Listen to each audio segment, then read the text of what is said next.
ዶክተር ዳብረጽዮን ገብረ ሚካኤል ስራሕ ከም ዝጀመሩ ተገሊጹ። ኣብዚ ሕዚ እዋን ብክልተ ፕሬዝዳንት ትምራሕ ዘላ ትግራይ ኣብ ዝቐረባ ንምንዋሕ ስልጣን ጊዜያዊ ምምሕዳር ዝነፀገ ህወሓት እቲ ዝመረፆ ሓድሽ ፕሬዝዳንት ሰርሑ ከጅምር ኣዚዙ። ኣመራርሓ ህወሓት ኣብ ኣክሱም ሚስጥራዊ ኣኼባ የካይዱ ከም ዘለው ተፈሊጡ።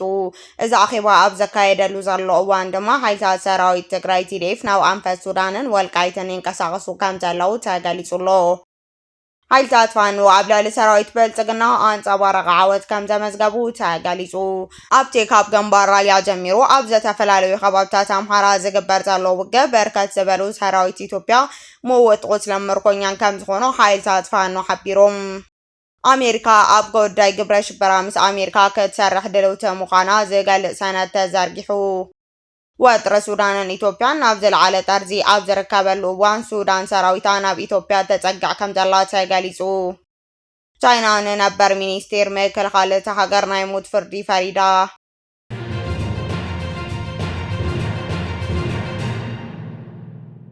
ሰላም ጥዕና ይሃበለይ ተኸታተልቲ ትግርኛ ዜና ንሰዓት ዝሓዝናዮም ዜናታት ብቐንዲ ቀንዲ ነጥብታት ፈሊምናዮ ኣለና። ንሰናይ መከታተልኩም ብኽብሪ ብምዕዳም ናብ ዘርዘሮም ክነስክረኩም።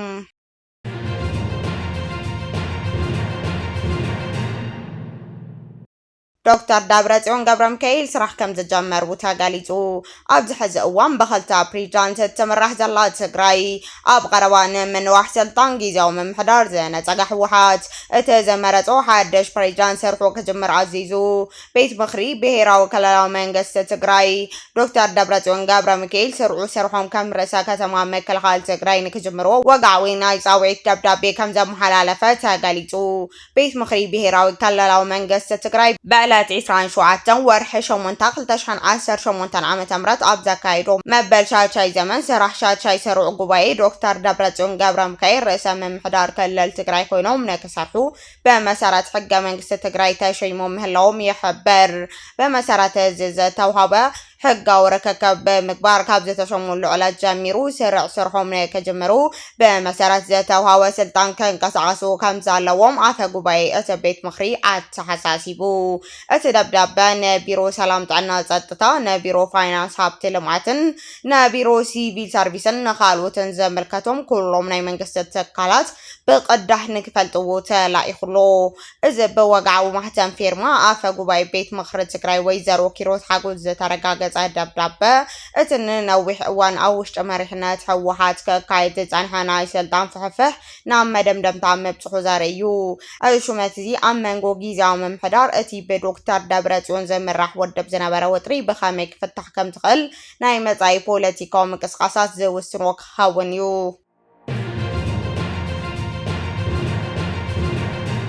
ኣመራርሓ ህወሓት ኣብ ኣክሱም ሚስጥራዊ ኣኼባ የካይዱ ከም ዘለው ተፈሊጡ። እዚ ኣኼባ ኣብ ዘካየደሉ ዘሎ እዋን ድማ ሓይልታት ሰራዊት ትግራይ TDF ናብ ኣንፈት ሱዳን ወልቃይት ይንቀሳቐሱ ከም ዘለው ተገሊጹ ዘሎ። ላዕለዎት ኣመራርሓ ህወሓት ኣብ ከተማ ኣክሱም ሆቴል ኣትራኖስ ሚስጥራዊ ኣኼባ ከም ዝጀመሩ ተሓቢሩ። እዚ ኣኼባ ዘካይድ ዘሎ ዝተፈላለዩ ወተሃደራዊ ምንቅስቓሳት ናብ ቦታን ለውጢ ይግበሩ ኣብ ዘለለው መንግስቲ ሱዳን ምስ ኢትዮጵያ ኩናት ከኸፍት ኣብ ዝኽእል ካብ ዘጠንቀቐሉ እዋን እዩ። ብመሪሕነት ዶክተር ዳብረጽዮን ገብረ ሚካኤል ዘካይድ ዘሎ እዚ ህጹጽ ሚስጥራዊ ኣኼባ ኣብ ሆቴል ኣትራኖስ ይካየድ ከም ዘሎ ምንጭታት ዜና ኣመልኪቶም። እቲ ኣኼባ ብሚስጥር ይካየድ እምበር ምስቲ ኣባይቶ ዝረአ ዘሎ ምንቅስቓስ ሰራዊት ዝተኣሳሰረ ምዃኑ ይግመት። እዚ ኣኼባ ኣብ ዘካየደሉ ዘሎ እዋን ዕጡቓት ሓይልታት ህወሓት ናብ ኣንፈት ሱዳንን ወልቃይትን ይንቀሳቐሱ ከም ዘለው ተገሊጹሎ። ካብ ኣርሚ 22 እቶም ብሌተናል ጀነራል ህንፃ ዝምርሑ ሜካናይዝድ ክፍልታት ካልኦት ዝተውፃፅኡ ዕጡቓት ኣርሚ 70 ናብ ዘለዎ ኣንፈት ሱዳን ሸራሩን ይጓዓዙ ከም ዘለው ተሓቢሩ።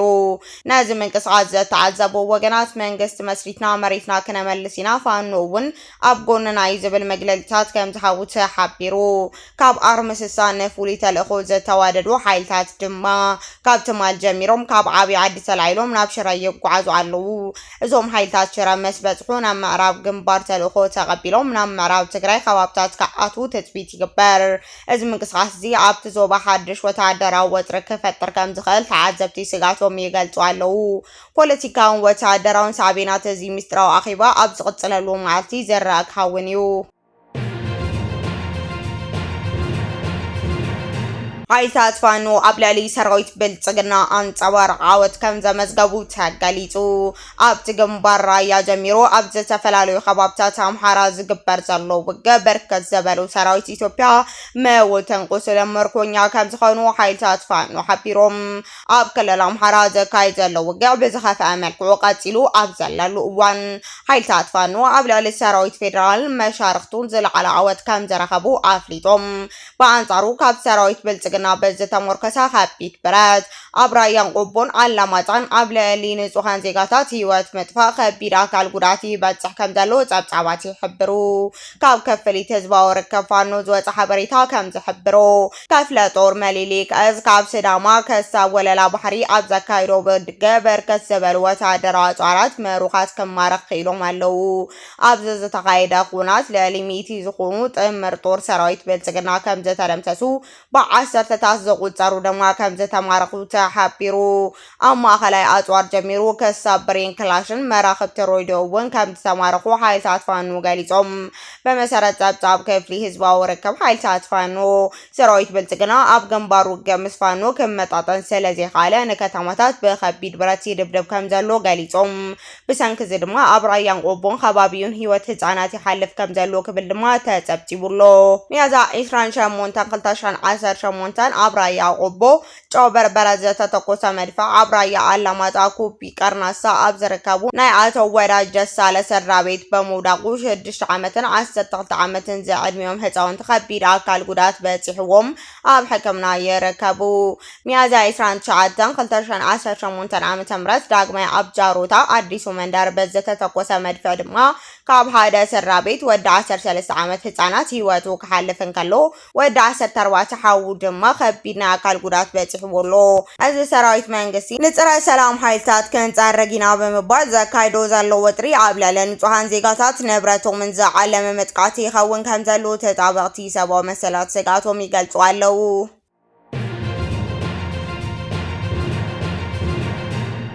ኣሜሪካ ኣብ ጉዳይ ሽበራ ምስ ኤርትራ ክትሰርሕ ድልውቲ ምዃና ዝገልጽ ሰነድ ተዘርጊሑ። ንፖሊሲ ኣሜሪካ ኣብ ኣፍሪካ ዝያዳ ርእሱ ብረብሓ ዝምራሕ ኣግባብ ዝገልጽ እዋናዊ ጽሑፍ ንድፊ ምክልኻል ግብረ ሽበራ ስትራቴጂካዊ 2026 ዓ.ም ኣራቂቑ። ኣብዚ ዝተዘርግሐ ጽሑፍ ምምሕዳር ትራምፕ ንግብረ ሽበራዊ ብዓለም ደረጃ ንምግታብ ብፍላይ ከዓ ነቲ ኣብ ዜሮ ውጉእ ሃገራት ኣፍሪካ ብተዛማዲ ንኣሸበርቲ ምቹው ብምዃን ንዓኣተን ዝዓለመ ውጥን መነባት ኣነፂሩ። ኣብ ዞባ ቀርኒ ኣፍሪካ ዝርከቡ ሃገራት ብዘይካ ኤርትራ ኣብ ፖለቲካዊ ወጥሪ ሕምስምስ ብምህላው እንተኾነ እውን ነዚ ዞባ ኣብ ምርግጋዕ ኣሜሪካ ከም መሻርክቲ ክትመርፃ እትኽእል ሃገር ኤርትራ ምዃና ኣብ ዞባ ቀርኒ ኣፍሪካ ተፋሰስ ናይል ምስ ቀይሕ ባሕሪ ሓዊስካ ዝግበር ጸጥታ ድሕንነት ኣብ ኤርትራ ይወድቕ ከም ዘሎ ዘነፀረ ኮይኑሎ።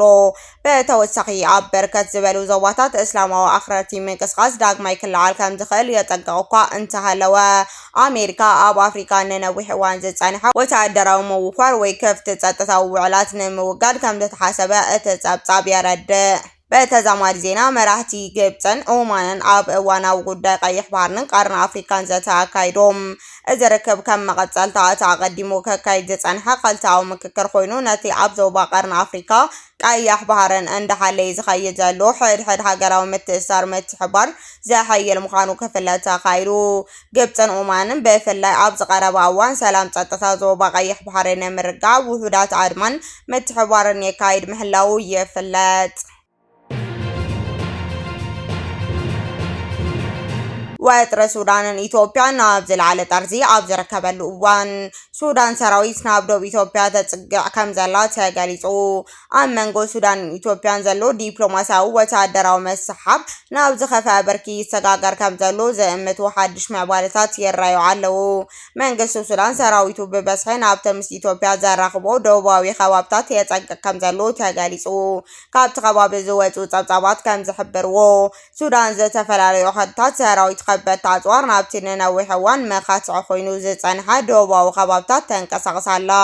እዚ ምንቅስቓስ እዚ ኣብ ዞባ ሓድሽ ወተሃደራዊ ግጭት ከተለዓል ይኽእል እዩ ዝብል ዓብዪ ስጋት ፈጢሩ ይርከብ። እቲ ወተሃደራዊ ምንቅስቓስ ብፍላይ ኣብቲ ንሕርሻ ወሳኒ ዝኾነ ክልቲአን ሃገራት ናተዩ ዝብላሉ መሬት ኣልፋሽካን ከባቢያን ዘተኮረ ምዃኑ ይግመት። መንግስቲ ሱዳን ኣብ ኣዲስ ኣበባ ዝርከብ ኣምባሳደሩ ህጹጽ ምክክር ብምባል ናብ ካርቱም ከም ዝጸውዖ ይዝከር። ኣብ ኣህጉራዊ ዲፕሎማስያዊ ኣምባሳደር ምጽዋዕ ሓንቲ ሃገር ዘለዋ ጽኑዕ ቅሬታ ንምግላጽ ወይ ድማ ዝምድናታት ናይ ምቁራጽን ናይ ምስግጋርን ከም መወዳእታ ምልክት ዝውሰድ ስጉምቲ እዩ። እዚ ስጉምቲ እዚ ብሰንኪ ገደብ ህዳሰ ጉዳይ ዶብን ኩናት ሰሜን ኢትዮጵያን ተሓላሊኹ ዝጸንሐ ዝምድና ክልቲአን ሃገራት ሕዚ ናብ ዝኸፍአ ደረጃ ከም ዝበጽሐ ዘርኢ እዩ።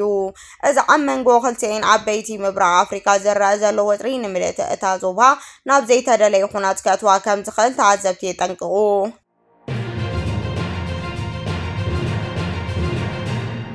ወተሃደራዊ መንግስቲ ቡርኪና ፋሶ ልዕሊ 200 ማሕበር ኣፍሪሱ።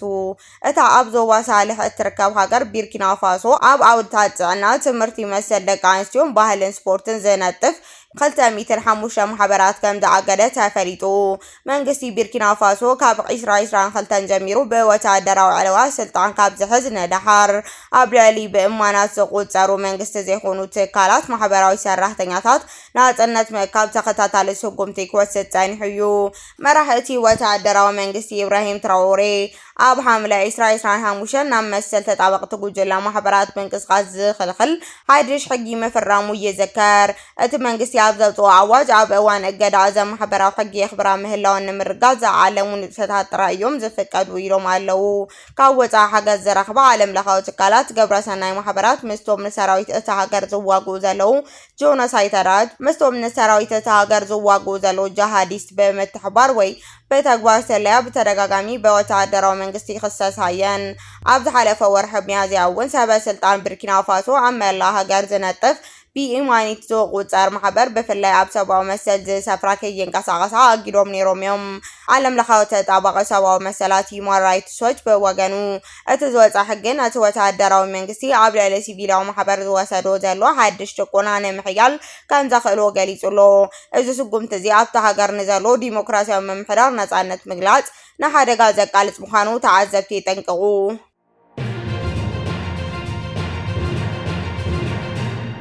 ቻይና ንነበር ሚኒስቴር ምክልኻል እታ ሃገር ናይ ሞት ፍርዲ ፈሪዳ።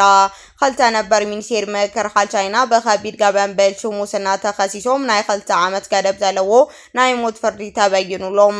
እዞም ክልተ ላዕለዎት ወተሃደራዊ መራሕቲ ብከቢድ ስነ ምግባራዊ ጥሕሰት ኣብ ልዕሊ መንግስቲ እምነት ብምጉዳል ብ2024 ካብ ኮሚኒስት ፓርቲ ቻይና ተሰጊጎም ምንባሮም ይዝከር።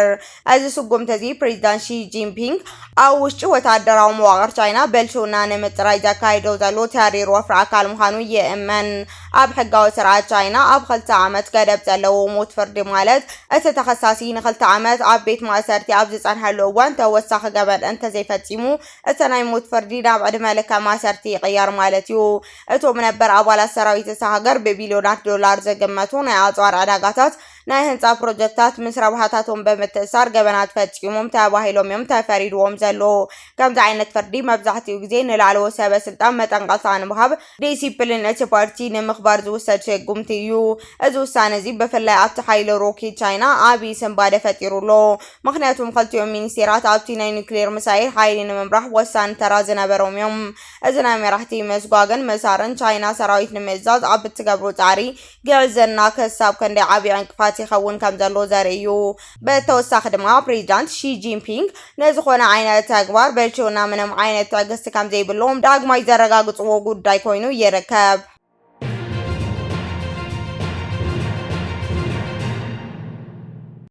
ክቡራትን ፍትወትን ተኸታተልቲ ዜናታትና ንሰዓት ዘዳለናዮም ሓደሽ መባልታትን እዋናዊ ሓበሬታታትን ኣብ ትእዛዝ ይምና ኣለና።